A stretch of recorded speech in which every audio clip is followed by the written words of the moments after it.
আসসালামু আলাইকুম ওয়া রাহমাতুল্লাহি ওয়া বারাকাতুহু।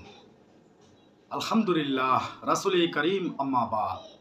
আউযু বিল্লাহি মিনাশ শাইতানির রাজীম। বিসমিল্লাহির রাহমানির রাহিম। আলহামদুলিল্লাহ, আল্লাহ পাকের দরবারে লাখ কোটি শুকরিয়া জানাই। আল্লাহ পাক আমাদেরকে সুস্থ এবং ভালো রেখেছেন, আলহামদুলিল্লাহ। কুরআন ও হাদিসের অনুযায়ী আমরা চলবো। কুরআন ও হাদিস থেকে আমরা কিছু কথা বলবো, আমরা সবাই আমল করার চেষ্টা করবো ইনশাআল্লাহ। আমরা যারা যুবক আছি, যুবক ভাই বোনদেরকে বলি, যুবক বয়সে যদি আমরা ইবাদত করি, এই ইবাদতের আল্লাহ পাক অনেক অনেক দাম বাড়িয়ে দেন। যুবক বয়সে ইবাদত করলে, একবার আল্লাহকে ডাক দিলে আল্লাহ পাক 70 বার জবাব দেন। রাসূল করিম সাল্লাল্লাহু আলাইহি ওয়াসাল্লাম বলেছেন, আমার কোন যুবক সাহাবীরা যদি একবার আল্লাহকে ডাক দেন, আল্লাহ পাক 70 বার জবাব দেন। সুবহানাল্লাহ। যুবকদের অবদান বেশি। যুবক বয়সে যদি আমরা নামাজ পড়ি, 5 ওয়াক্ত নামাজ পড়ে আমরা যদি সঠিকভাবে চলি, আল্লাহ পাক যুবকদেরকে অনেক ভালোবাসেন। যুবক বয়সে ইবাদতের অনেক দাম। যুবক বয়সে, এই বয়সে আপনি যদি গুনাহ না করে আপনি নেক কাজ করেন, আপনি গুনাহ থেকে ফিরে যদি আল্লাহর পথে ফিরে আসেন, যুবকদেরকে অবদান আল্লাহ পাক এত বেশি দিয়েছেন। আল্লাহ পাক এত ভালোবাসেন, আল্লাহ পাক অনেক অনেক ভালোবাসেন ইনশাআল্লাহ।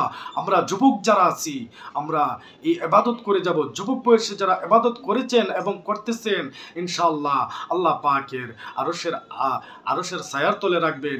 হাসরের দিন, কঠিন মুসিবতের দিন আল্লাহ পাকের আরশের ছায়ার তলে রাখবেন। সুবহানাল্লাহ, সুবহানাল্লাহ। যুবকদের অবদান বেশি।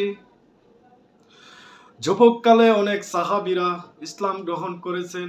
যুবকদেরকে শোনায়েছেন আল্লাহর নবী সাল্লাল্লাহু আলাইহি ওয়াসাল্লাম, ও আমার যুবক সাহাবীরা, তোমরা শোনো, তোমরা যে যুবক বয়সে ইসলাম গ্রহণ করেছো, এই যুবক বয়সে যদি তোমরা আল্লাহর ইবাদতে লিপ্ত হয়ে যাও, আল্লাহর ইবাদত বেশি বেশি করে করো, তোমরা অনেক দামি হয়ে যাবে আল্লাহর কাছে। আল্লাহ অনেক পছন্দ করেন যুবক বয়সে ইবাদত করলে। আমরা মা বোন এবং ভাইদেরকে বলি, যুবক বয়সে বেশি বেশি ইবাদত করবেন। এই ইবাদতের দাম অনেক বেশি, আল্লাহ পাক বাড়িয়ে দিয়েছেন। সুবহানাল্লাহ। যুবক বয়সে অনেক অনেক অবদান আল্লাহ পাক আমাদেরকে দিয়েছেন। আল্লাহ পাক অনেক শক্তি, যুবক বয়সে অনেক শক্তি দেখে আপনি যে কোনো কিছু করতে পারবেন। এবং ইসলামের জন্য যদি যুদ্ধ করতে হয়, ইসলামের জন্য, দ্বীনের জন্য যদি যুদ্ধ করতে হয়, যুবক বয়সে আপনি অনেক অনেক কাফেরদেরকে সঙ্গে যুদ্ধ করতে পারবেন। যুবক বয়সে যদি আপনি বলেন যে আমি আল্লাহর প্রেমিক, আল্লাহর ইবাদত করব, আপনি করতে পারবেন। যুবক বয়সে যদি আল্লাহকে একবার ডাক দেন, আল্লাহ পাক 70 বার জবাব দেন। যে বৃদ্ধকালে আপনি ডাক দিলে কি আপনাকে জবাব দিবে না? না, আল্লাহ পাক বৃদ্ধকালে এত গুরুত্ব দিবেন না। যুবককালে যদি আল্লাহর ইবাদত করে যান, বৃদ্ধ হলো আল্লাহ আপনাকে অনেক অনেক দামি বানিয়ে দিবেন। সুবহানাল্লাহ। এই জন্য যুবকদের অবদান বেশি। যুবক বয়সে আমরা সকলেই ইবাদত করব, আল্লাহকে ভালোবাসা দেব ইনশাআল্লাহ। আল্লাহ আমাকে ভালোবাসবেন, আমাদের সকলকে। আমিন।